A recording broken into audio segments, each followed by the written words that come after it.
Yan, dito naman po tayo sa PITX. Puntaan naman po natin ang Asia World Station.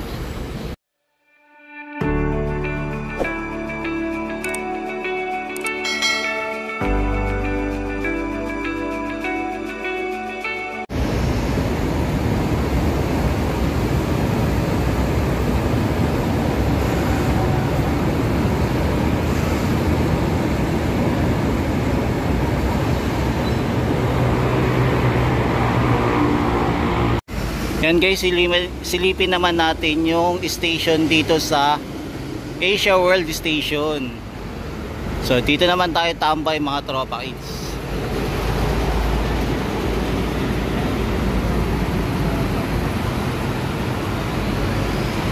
Yan, tas dito sa ilalim, ito naman yung mga bus na dumadaan.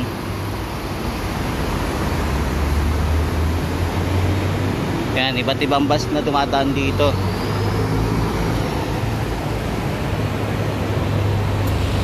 Yan yung station dito sa Asia World Station, halos papatapos na po. Halos kompleto na din, no? Yung nag-vlog tayo. Kasi ito may daanan din dito pala, no?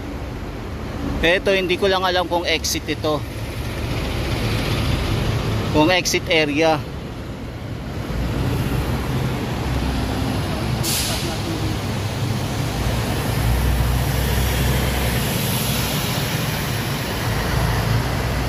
Yan. So ito po yung itsura dito sa baba.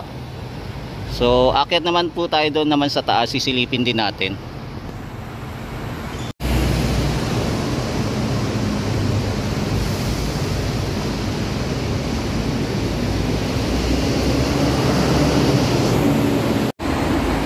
Yan, so nandito po tayo guys sa Asia World Station. So ito na po yung update dito sa Asia World. So ito na po yung mga pagbabago dito sa area.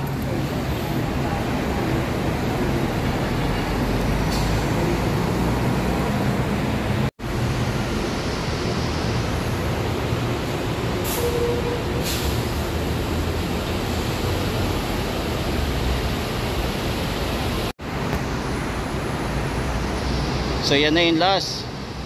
Uwian na sila.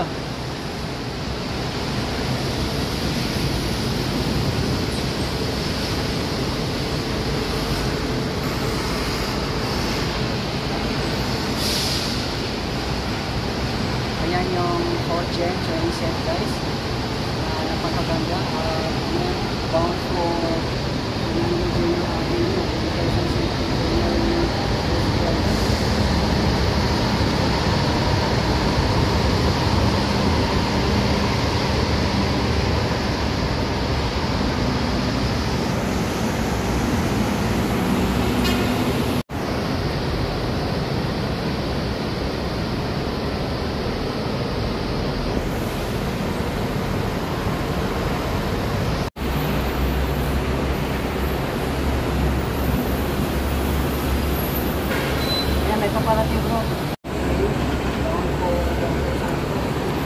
Yan, meron pa pala isa.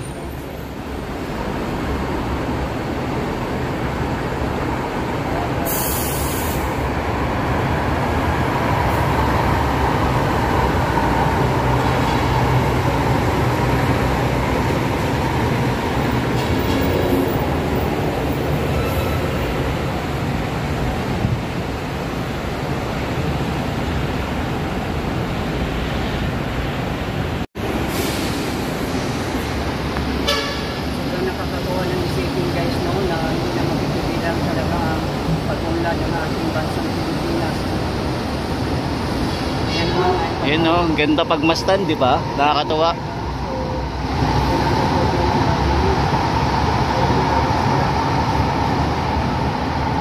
Yan, di ba? Tinetesting, grabe na to. Na-amazing talaga. Nakakabilib. Unti-unti nang umuunlad ang Pilipinas, di ba? Saan ka pa? Basta tiwala lang talaga. Minsan matagal pero dumadating din yung pagkakataon na makakapit dati ng tagumpay. Wag lang puro talaga paninira.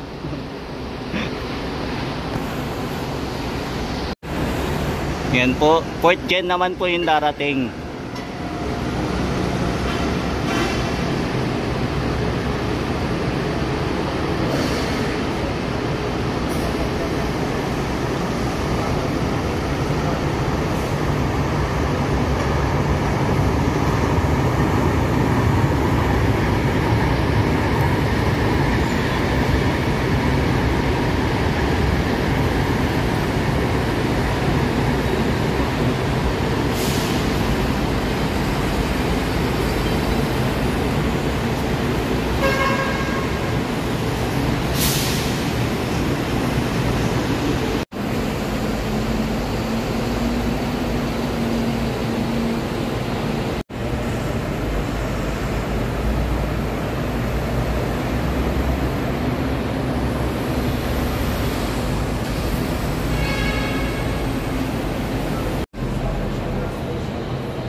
So ito lang po muna yung latest update natin dito sa Asia World Station. So ang laki na po talaga ng pinagbago simula na yung pabalik-balik po ako dito.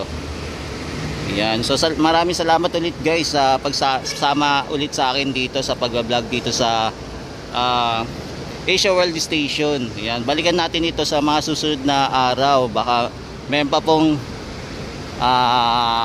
sa pagpasok ng November kasi magsisimula na po ito mag-open. So abangan natin, try natin din po sumakay dito sa train na to.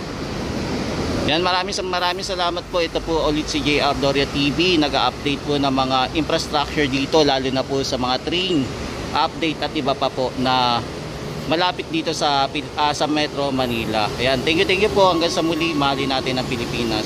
Ingat-ingat po, bye bye.